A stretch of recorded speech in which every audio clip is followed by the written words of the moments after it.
ठीक है, तो चलिए शुरू करते हैं। आज बाजार की शुरुआत तो काफी पॉजिटिव रही। गिफ्ट निफ्टी से भी यही संकेत मिले थे। लेकिन क्या ये तेजी हर जगह है? मतलब हेडलाइंस के अलावा असल कहानी क्या चल रही है? तो आज हम इसी सवाल में थोड़ा और गहरा उतरेंगे।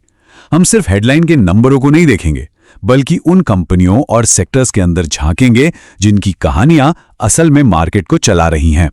और पूरी पिक्चर को अच्छे से समझने के लिए हम आज के इन 10 स्टॉक्स को कुछ खास थीम्स में बांटकर देखेंगे। इससे हमें ये समझने में आसानी होगी कि बाजार में आखिर चल क्या रहा है और क्यों।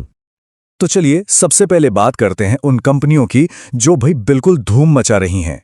ये वो कंपनियां हैं जिनके नतीजे सिर्फ अच्छे नहीं आए, बल्कि इन्होंने तो रिकॉर्ड ही तोड़ दिए हैं। ये जो नंबर आप देख रहे हैं ना स्क्रीन पर, ये कोई छोटी मोटी बात नहीं है। ये है स्टेट बैंक ऑफ इंडिया का आज तक का सबसे ज्यादा क्वार्टरली प्रॉफिट। इसने एनालिस्ट के सारे अनुमानों को मीलों पीछे छोड़ दिया है। और देखिए, जो बात वाकई दिलचस्प है वो ये है कि एसबीआई सिर्फ आज अच्छा नहीं कर रहा है, वो अपने भविष्य को भी मजबूत बना रहा है। सिर्फ 9 महीनों के अंदर वेल्थ मैनेजमेंट एसेट्स में 40% का यह जबरदस्त उछाल इसी बात का सबूत है। और अब जरा इस आंकड़े को देखिए, 723%। टाटा स्टील का मुनाफा लगभग 8 गुना बढ़ गया है। सोचिए जरा, यह जबरदस्त उछाल मजबूत घरेलू मांग और कम लागत की वजह से आया है, जो दिखाता है कि कंपनी कितनी मजबूत पोजीशन में है। तो ये तो थी मुनाफे की बात। अब रिकॉर्ड मुनाफे से आगे बढ़कर नजर डालते हैं कुछ बड़े रणनीतिक फैसलों पर, यानी वो चालें जो कंपनियां लंबे समय के खेल के लिए चल रही हैं। ये एक बहुत बड़ी खबर है। रिलायंस कंज्यूमर प्रोडक्ट्स ने ऑस्ट्रेलिया की गुडनेस ग्रुप ग्लोबल को खरीदकर पहली बार इंटरनेशनल मार्केट में कदम रखा है। ये साफ दिखाता है कि एफएमसीजी बाजार में उनके इरादे कितने बड़े हैं। अब एक और बड़ी डील पर आते हैं, आईडीबीआई बैंक की बिक्री। चलिए इसे थोड़ा आसान बनाते हैं।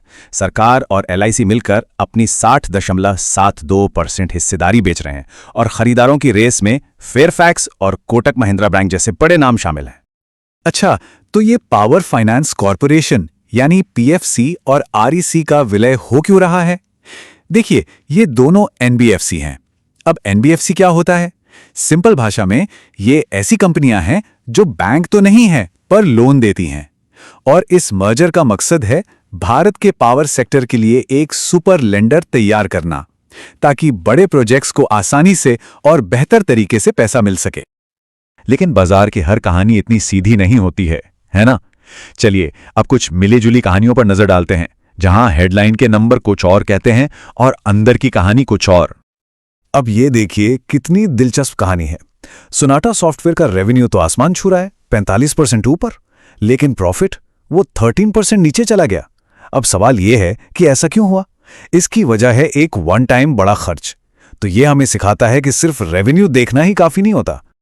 और कुछ ऐसी ही कहानी हमें ओसवाल पंप्स में भी देखने को मिलती है। बिक्री शानदार रही, 32% से ज्यादा बढ़ी, लेकिन उनके प्रॉफिट मार्जिन पर दबाव आया, जो 31% से घटकर 25.3% पर आ गया। तो अच्छी और मिली-जुली खबरों के बाद एक बैलेंस्ड व्यू के लिए उन कंपनियों की बात करना भी जरूरी है जो कुछ मुश्किलों से गुजर रही हैं। स्विगी की कहानी भी काफी इंटरेस्टिंग है। उन्होंने क्या किया, क्विक कॉमर्स में कंपटीशन को मात देने के लिए डिलीवरी फीस ही हटा दी, लेकिन ये दांव चला नहीं। जब उन्होंने देखा कि इससे ज्यादा ग्राहक नहीं जुड़ रहे, तो उन्होंने अपनी स्ट्रैटेजी बदली और चार्जेस वापस लगा दिए। अब बात करते हैं शारदा एनर्जी की, जिनके लिए ये तिमाही थोड़ी ठंडी रही। उनका नेट प्रॉफिट, रेवेन्यू और ईबीआईडीए यानी कंपनी का ऑपरेशनल प्रॉफिट, इन सभी जरूरी पैमानों पर गिरावट देखने को मिली है।